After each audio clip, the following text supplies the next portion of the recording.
Hey guys, Todd Anderson here with another Magic Online daily event video for you, and today we're going to be playing a little bit of Legacy. As you can see, the deck on the screen is very similar to the Grand Prix New Jersey winning deck list piloted by Brian Brown-Duin, and for the most part the main deck is completely the same aside from a few land changes, but the sideboard is really the main change to the deck that we're going to talk about today. But for those of you who haven't played with this deck or seen it in action yet, it is a Stoneforge Mystic deck, blue, white, red colors, Jeskai, featuring True Name Nemesis and Young Pyromancer as the rest of the creature collection. The deck has a very low mana cost. As you can see, the majority of the deck costs 1 mana. We have both Lightning Bolt and Swords to Plowshares as our early removal spells. We have a lot of draw spells with 4 Ponder, 4 Gitaxian Probe, and 4 Brainstorm. All of these spells work really well with Young Pyromancer to generate a lot of creatures. And then we have 2 Power Blast to help fight opposing Treasure Cruise decks, as well as other Force of Will decks, Show and Tell decks, etc. The current Legacy metagame is just chocked full of Brainstorm decks and blue decks in general, so having access to Power Blast in the main deck is pretty good. Now, the main difference of this deck versus your normal control deck is that we play this low density of 1 mana spells so that we can make our Young Pyromancer good, but in addition to making Young Pyromancer good, we also get to make Treasure Cruise good. Now, Treasure Cruise has been just dominating Legacy lately.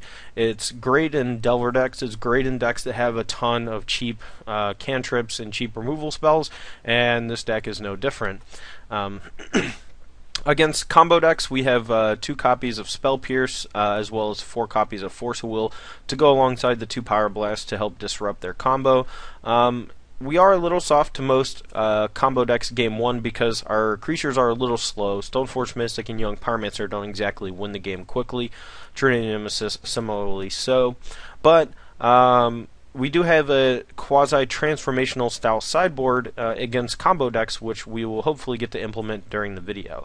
The main change to the mana base is instead of a volcanic island, we have a plateau, and instead of the plains, we have an underground sea.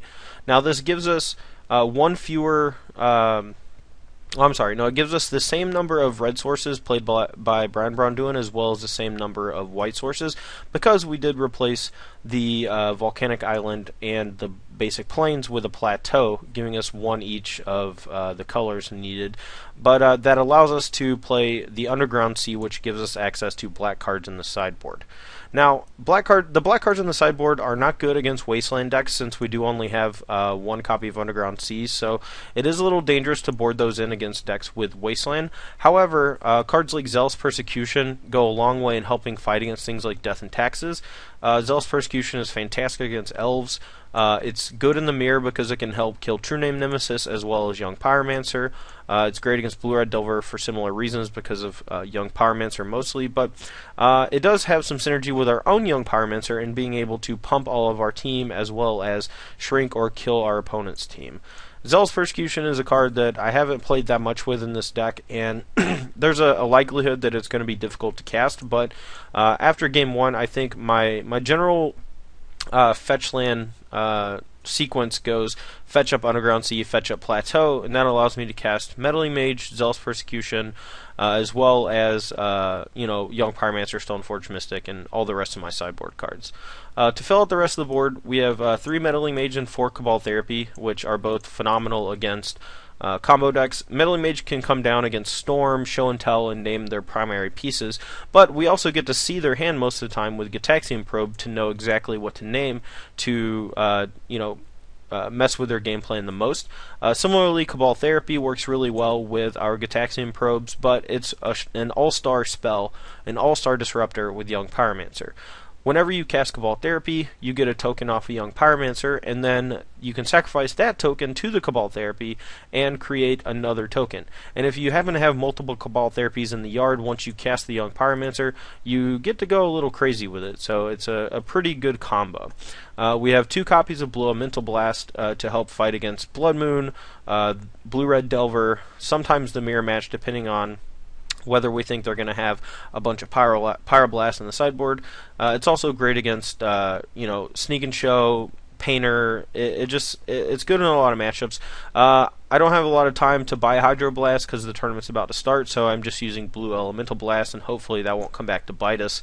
The only difference is you can cast Hydro Blast when there's no real target, which will pump or which will make a token with Young Pyromancer or help fuel the Treasure Cruise if you use the mana on one turn and then get to untap and then cast Treasure Cruise. We have 2 copies of Wear Tear to help fight opposing Stoneforge Mystic decks or just Chalice the Void, etc. And finally, we have 2 Nihil Spellbomb to help out against graveyard-based decks. And again, this is a minor Black Splash off the Underground Sea. I didn't really want to play with Grafdigger's Cage since it doesn't really work well with Cabal Therapy. But I can see wanting Grafdigger's Cage to help out against things like Elf Combo. But for now, we're going to try out Nihil Spellbomb since it's better against Tarmogoyf decks and things like that. But anyway, guys, that is Jeskai Pyromancer. We'll be right back for the match.